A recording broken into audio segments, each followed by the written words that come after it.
Supreme court of Pakistan से मैं हूं इब्रार हुसैन अस्तोरी और नाज़रीन, आज जस्टिस जमाल मंदोखेल की सरबराही में 3 रुकनी बेंच ने 9 मई के वाक़यात पर मुलविस पाकिस्तान तहरीक इंसाफ के 5 कारकुनों की ज़मानत मंजूर कर ली है। बड़ा मुकदमा था और इस केस के वकील हैं अब्दुल राज़िक साहब हमारे साथ मौजूद हैं।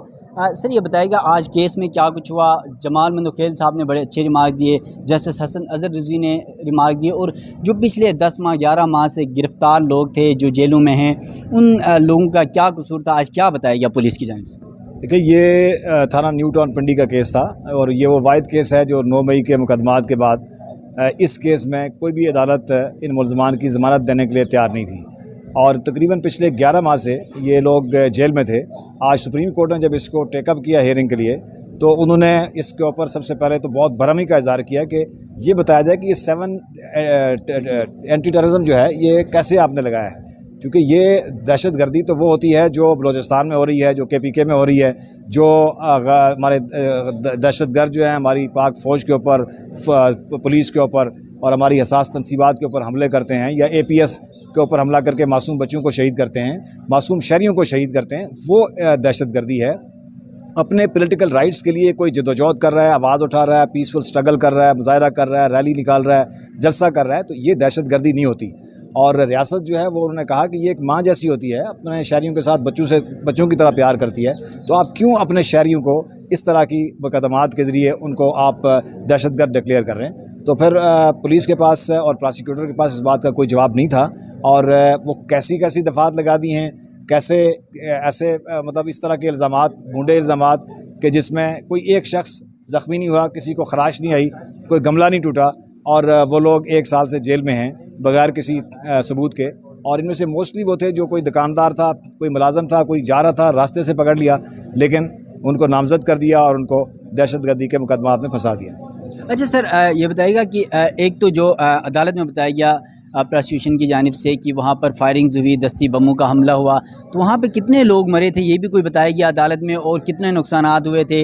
जो तनसीबात हमजा कैम्प का बताया गया, ISI के ऑफिस का बताया गया, तो क्या वहाँ पर कोई नुकसानात भी हुए थे? ये अदालत ने ये सवालात उनसे पूछे कि आप बताइए, तो उसके जवाब में हमने भी अदालत को बताया कि किसी एक पुलिस वाले को खराश तक भी नहीं आई और ISI का ऑफिस जिसके बारे में कहते हैं उसका तो कोई गमला भी नहीं टूटा और कोई ऐसी बात नहीं हुई, ना कोई फायरिंग कहते हैं अंधाधुंध फायरिंग हुई, सब बड़े मुसल्लह थे, ना तो असलहा रिकवर हुआ और ना कोई वहाँ फायरिंग किसी से कोई ऐसा आदमी ज़ख्मी हुआ। तो ये इस तरह के इल्ज़ामात लगता है कि सिर्फ पॉलिटिकल विक्टिमाइजेशन थी जो लोगों को मुख्तलिफ झूठे मुकदमात में फंसाया गया। अच्छा सर, दौरान समात जमाल खान मंदोखेल साहब ने इमरान खान का भी तज़किरा किया कि एक सियासी कायद जो साबिक़ वज़ीर-ए-आज़म है, आपने इस तरह बना दिया कि उसको तो आपने गद्दार ही ठहरा दिया। वो चूँकि प्रोसिक्यूटर ये बहस कर रहे थे जी कि बड़ी साजिश हुई है और सियासी क़यादत की हिमा पे किया गया है, तो उन्होंने पूछा कि वो कौन सा बयान है, आप बताएं कि किसका कौन सा गवाह है। तो उन्होंने एक कांस्टेबल का बयान पढ़ के बताया। तो इस पर अदालत ने बड़ा बरहमी का इज़हार किया। मंदोखेल साहब ने कहा कि पाकिस्तान का इलेक्टेड वज़ीर-ए-आज़म को क्या हम एक कांस्टेबल के बयान पे गद्दार करार दे सकते हैं? तो उन्होंने कहा कि इस तरह की बात ना करें, लीडरशिप, सियासी लीडरशिप या सियासी कारकुनों को इस तरह के मुकदमात में न फंसाया जाए। अच्छा, ये जो पुलिस एहलकार थे उनका ताल्लुक लाहौर से बताया गया और फिर कहा गया कि साजिश जो है वो ज़मान टाउन इमरान खान की रहायशगाह में हुई थी और वहाँ पर कौन कौन मुलविस थे ये बताया गया, तो वो क्या लाहौर का पुलिस अफसर और यहाँ पर बता रहे हैं? देखिए, ये वक़ूआ तो पिंडी का था और पिंडी में 9 मई के कोई तकरीबन 13 मुकदमात दर्ज किए गए हैं ज़िला पिंडी में और लाहौर में अलग मुकदमा थे। लेकिन ये इस जो आदमी लाहौर से किसी थाने का मुलाजम था, उसको पिंडी के वाक़यात के बारे में क्या इल्म हो सकता है? लेकिन उसका बयान भी पढ़ के सुनाया जा रहा था कि उसने चूँकि कह दिया है, इसलिए यहाँ भी सारे जितने भी लीडरशिप है वो सारी इसमें मुलज़म हो जाएगी। अच्छा, ये मुल्ज़मान कितने थे आज जिनकी ज़मानत हुई है और कितने मचलकियाँ जमा कराने की हिदायत की अदालत ने? इसके अलावा ये मुल्ज़मान कौन कौन थे और कहाँ के रहायशी हैं? ये इस वक्त आज 5 मुल्ज़मान थे। उनमें से एक तो फाज़लिया ट्रस्ट का मुलाज़म था जो फैज़ाबाद में उसका ऑफिस है और उसका अपना घर है। अवैस अयाज़ अब्बासी का सादकाबाद में उनका अपना आबाई घर, वहाँ पे अपना घर है। वो अपने ऑफिस से घर जा रहा था और इसी तरह जो 4 सैफुल्लाह वगैरह थे वो दुकानदार थे और वो भी जा रहे थे वहाँ से। तो वो सिर्फ उनको चूँकि वहाँ रैली में के पास से गुजरे तो उनको उन्होंने पकड़ लिया और उनको इसमें मुलव्वस कर दिया। चलिए, थैंक यू सर। यकीनन ये अब्दुल राज़िक साहब थे आज जो पाकिस्तान तहरीक इंसाफ के 5 कारकुनों की ये पहली खुशखबरी है पाकिस्तान तहरीक इंसाफ को सुप्रीम कोर्ट ऑफ पाकिस्तान से कि 5 उनके जो कारकुनान हैं उनकी ज़मानत मंजूर हो गई है। और नाज़रीन, पाकिस्तान तहरीक इंसाफ के कारकुनों को जिस तरह सुप्रीम कोर्ट ने आज ज़मानत दी है, इस मुकदमे में उनके वकील ने जो गुफ्तगू की वो भी आपने सुनी। और मेरे साथ सुप्रीम कोर्ट के सहाफ़ी हैं कमर मेकन, और आपको पता है अडियाला जेल में इमरान खान के मुकदमात की तमाम समातें भी ये कवर करते रहे हैं। आज कमरे अदालत में मौजूद थे। कमर, आज जस्टिस जमाल मंदुखेल और जस्टिस हसन अजहर रिजवी ने तो ऐसा लग रहा था कि आज पीटीआई के कारकुनों को अपने वकील की ज़रूरत ही नहीं थी। आज इस तरह के रिमार्क दिए गए और फिर इमरान खान के हवाले से भी बड़े अच्छे रिमार्क से क्या कुछ कहा गया।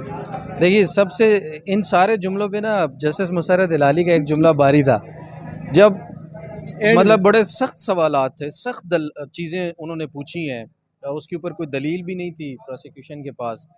लेकिन जब आप एक समझ लें कि जजेस ने सही खूब खरी खरी सुनाई हैं, उसके बाद जस्टिस जमाल मंदुखेल पूछते हैं कि वकील से जो पंजाब से आए थे प्रोसिक्यूटर, क्या आप कुछ और कहना चाहते हैं? सरकारी वकील से आप कुछ और कहना चाहते हैं? उन्होंने कहा नहीं। तो जस्टिस मुसर्रत इलाली कहते हैं अच्छा और कुछ सुनना चाहते हैं?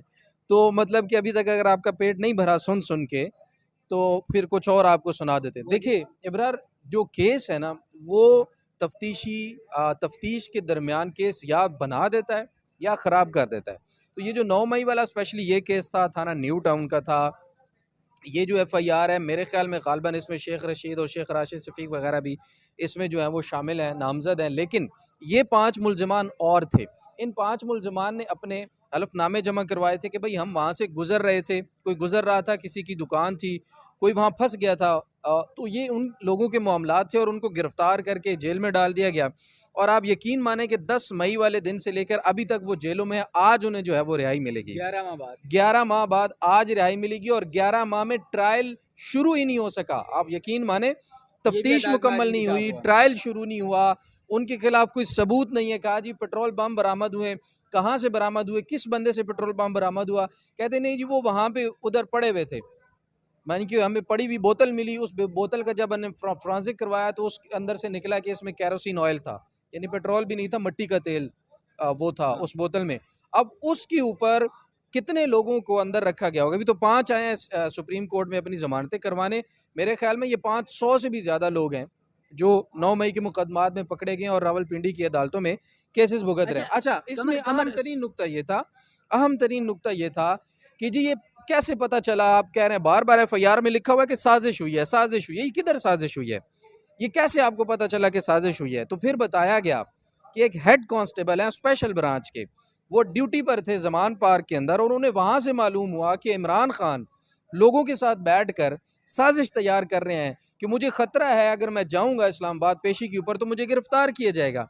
और अगर मुझे ये उस हेड कांस्टेबल का बयान जो तफ्तीश के अंदर लगा हुआ था, मैं वो बता रहा हूँ कि जी इमरान खान ने ये कहा साजिश करते हुए कि मैं जाऊंगा, मुझे गिरफ्तार किया जाएगा, तो आपने क्या करना है? आपने इस पे हमला करना है, इस तनसीब पे हमला करना है, इस आर्मी की जगह पे हमला करना है। तो ये साजिश वहाँ से बनकर आई थी। तो जैसे जमाल मंदुखेल ने पूछा कि ये बयान किसका है, तो उन्होंने बताया कि जी हेड कांस्टेबल का बयान है। तो जैसे जमाल मंदुखेल ने कहा कि हम एक हेड कांस्टेबल की बात मान के साबिक वज़ीर आज़म को गद्दार मान लें, ये कैसे मुमकिन है? तो ये इस वक्त जो मामलात चल रहे हैं, कोई सबूत नहीं था। कहते जी सोटे डंडे लाठियाँ असला वहाँ पर मौजूद था इनके पास, और कोई चीज़ साबित हुई, कोई सबूत है, कोई शवाहिद है, कोई चीज़ इनसे बरामद हुई नहीं हुई जी। फिर केस किस पर बनाया है? इन्ना लिल्लाहि व इन्ना इलैहि राजिऊन। कोई भी चीज़ नहीं थी। इसीलिए जस्टिस जमाल मंदुखेल ने कहा कि आप अपना ही केस जो है वो ख़राब कर देते हैं। और जैसे ये स्पेशल ब्रांच का बंदा जमान पार्क से साजिश का पूरा एक वो लेकर आ गया, खबर और पूरी रिपोर्ट लेकर आ गया।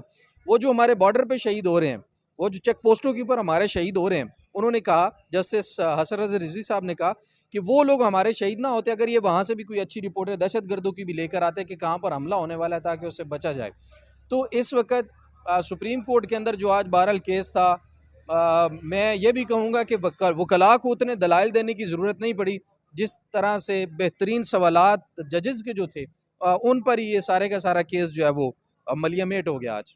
ये कमर मेकन थे जो आज कमरे अदालत में क्या कुछ हुआ उस हवाले से तमाम तफसीलात आपके सामने रख रहे थे। और नाज़रीन आपको बता दूं, ये वो मुलजमान है जो रावलपिंडी में थाना न्यू टाउन में इनकी गिरफ्तारी हुई और उन पर इल्ज़ाम ये था कि हमज़ा कैम्प जो ISI का दफ्तर है रावलपिंडी में, उस पर हमला किया गया और इसके अलावा मेट्रो स्टेशन जो 6 रोड वाला है आपको पता है, उस पर हमला किया गया, ये इल्ज़ामात थे।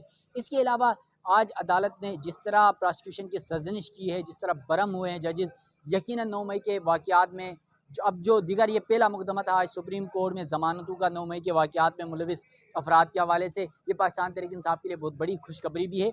इसके अलावा नाज़रीन आपको ये भी बता दूँ कि यहाँ पर इसके अलावा जो मुल्ज़िमान हैं 9 मई के वाक़यात पर 103 मुल्ज़िमान फ़ौजी अदालतों में उनका ट्रायल चल रहा है। वो आपको पता है तकरीबन ट्रायल भी हमारे ज़राए के मुताबिक मुकम्मल हो चुका है। लेकिन ये वो मुल्ज़िमान थे जो इस वक्त अडियाला जेल में थे और इनका मुख्तलिफ जो अदालतें हैं वहाँ पर केस चल रहा है, लेकिन अभी तक बाकायदा केस शुरू नहीं हुआ और आज सुप्रीम कोर्ट से इन 5 अफराद की ज़मानत हो गई है। सुप्रीम कोर्ट से अपने मेज़बान इब्रार हुसैन अस्तूरी को दीजिएगा इजाज़त। अल्लाह हाफ़िज़।